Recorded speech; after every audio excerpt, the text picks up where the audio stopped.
Ei, bem-vindos à Cozinha Romã!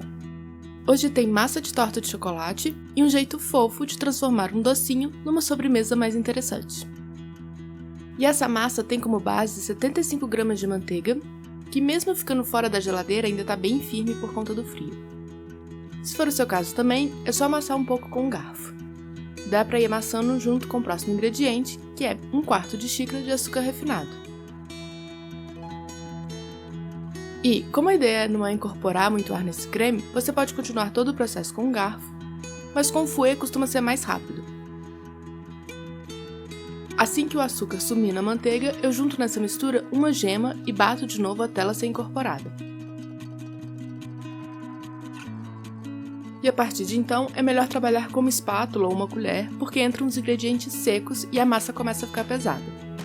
Primeiro vai meia xícara de chocolate em pó.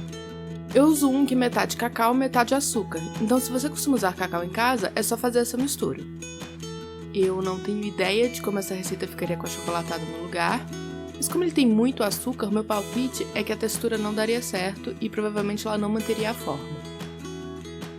Com o chocolate incorporado no creme, eu começo a juntar 3/4 de xícara de farinha de trigo.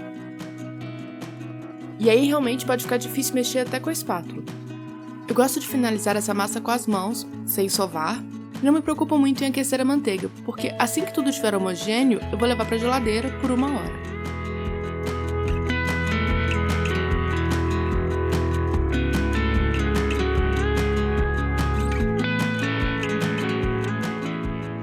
Esse tempo gelando relaxa a massa e ao mesmo tempo deixa ela firme o bastante para eu conseguir abrir na bancada enfarinhada usando um rolo de madeira.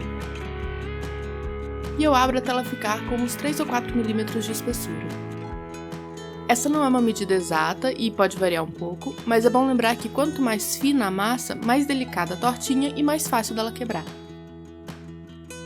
E aí nesse ponto você pode cortar do formato que preferir ou usar para forrar uma assadeira grande e fazer uma torta de um tamanho comum.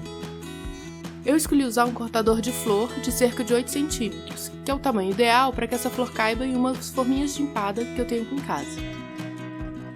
Então é só usar as pontas dos dedos para afundar a massa na forminha, formando essa cestinha, e repetir o processo com o restante da massa.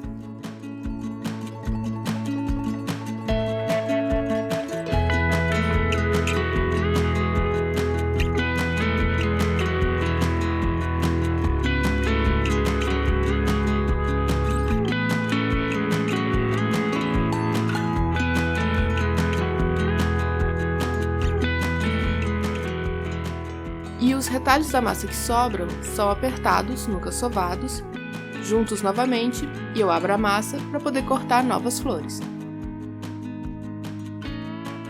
Agora, se você não quiser ter todo esse trabalho, você pode fazer o mesmo que eu faço com as últimas rebarbas da massa, apertar numa forminha com os dedos mesmo, até formar uma camada fina e, por igual, forrando o fundo e as laterais. Eu transfiro todas as forminhas para uma assadeira grande, para facilitar o transporte, furo o fundo de todas com um garfo, então levo para a geladeira por mais 10 minutos, e depois direto para o forno a 200 graus por entre 10 e 15 minutos. A diferença entre abrir a massa e cortar e só apertar ela na forminha vem na hora de desenformar. Como essa é uma massa muito amanteigada, ela sai facilmente das formas. Mas as flores puderam ser retiradas ainda mornas, enquanto as duas que eu apertei com as mãos deveriam ter esfriado mais para serem desenformadas. E o ideal é deixar tudo esfriando numa grade ou num prato frio antes de rechear. E falando no recheio, aqui eu escolhi o bicho de pé, típico da minha infância. Leite condensado com Nesquik cozidos em ponto de brigadeiro. Tem a receita explicada direitinho no post dessa receita, que como sempre está linkado na descrição, mas a verdade é que essa massa de chocolate funciona com muitos recheios diferentes.